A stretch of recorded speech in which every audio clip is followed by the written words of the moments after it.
Alors bienvenue sur un chantier de LDT. LDT, ça veut dire la démolition technique. Notre activité, c'est du curage de bâtiments jusqu'à la démolition complète, comme il y a derrière moi. Entre tout ça, on fait tout ce qui est démolition intérieure, à l'aide de robots de démolition ou de méthodologies très particulières. Alors chez LDT, on est composé d'une quarantaine de personnes. Nous sommes équipés d'un bureau d'études qui va nous permettre de trouver les méthodologies spécifiques au chantier. On va s'adapter aux contraintes urbaines, aux contraintes techniques et aux contraintes financières également. Parce que parfois le client dit voilà, trouvez-moi une méthode, j'ai que ce budget-là. Et là on va essayer de trouver la méthode adaptée. On fait ce que les autres ne veulent pas faire en fait.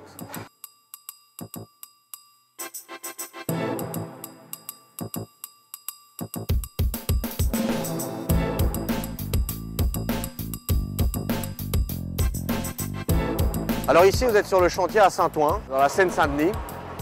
Pour un promoteur privé, une maîtrise d'ouvrage qui va faire ici 7000 m² de bureau, on démolit un vieux bâtiment qui était des années 70 où il y avait du bureau mais très vétuste à la James Bond avec de la moquette au plafond.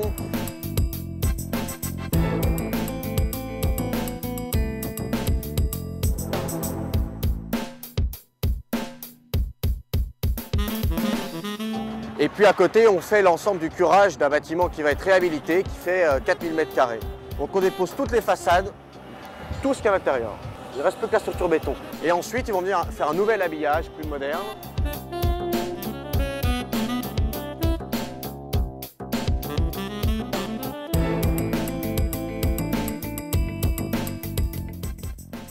Ici, la spécificité, c'est que sur le même terrain, vous avez un bâtiment qui est occupé. Toute la semaine, vous avez les salariés qui sont sur le site. Donc on ne pouvait pas démolir les 2000 m² qui sont ici la semaine pour les questions de sécurité. Donc tout l'enjeu, c'était de pouvoir démolir ces 2000 m² en un week-end. Donc pour l'instant, ça fait 1 heure et il y a déjà 20% du bâtiment qui est par terre.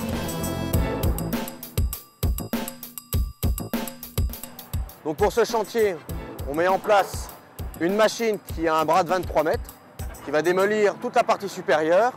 Et ensuite, vous avez la plus petite pelle, la Komatsu, qui a été importée du Japon pour d'abord ses qualités sonores. Les normes acoustiques sont beaucoup plus poussées au Japon qu'ici. Et donc l'avantage qu'elle a, c'est qu'elle n'a pas de débord, c'est-à-dire que le contrepoint ne dépasse pas des chenilles, c'est-à-dire qu'elle passe partout. Et elle fait 23 tonnes. Donc là, vous voyez, le conducteur d'engin, Michel, s'est préparé une petite rampe et il va pouvoir aller croquer maintenant tout le haut du bâtiment. De l'autre côté du bâtiment, vous avez la pelle de démolition qui a un bras de 23 mètres qui elle va pouvoir vraiment croquer le bâtiment en sécurité. Chaque machine est équipée d'une pince de broyage du béton qui permet de faire beaucoup moins de bruit, beaucoup moins de nuisances. Et ensuite le béton est beaucoup plus facile à charger et à évacuer. Donc pour un tel chantier, on a besoin de ces deux machines pour qu'ils soient exécutés en 48 heures. Alors pas exactement 48 heures parce qu'on ne travaille pas la nuit, dans le week-end. Alors la démarche environnementale, parce qu'aujourd'hui c'est une des priorités de notre métier, parce qu'il faut penser à la revalorisation de déchets.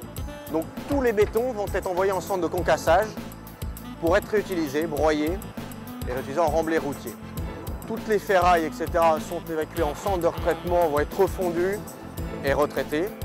Et puis vous avez une partie de DIB, la laine de verre, tout ça, qui elle est envoyée en décharge de classe 2 pour être inertée.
Dans un mois, on part faire un chantier à Lyon, en face de la gare d'Apardieu, où là, on met une grue de 300 tonnes pour pouvoir déposer des éléments à 30 mètres de haut. Quand tous mes confrères mettaient 2 mois lorsqu'ils ont chiffré l'opération, moi j'ai proposé de le faire en 4 semaines. Alors maintenant, on va voir si on y arrive. Mais normalement, il n'y a pas de problème.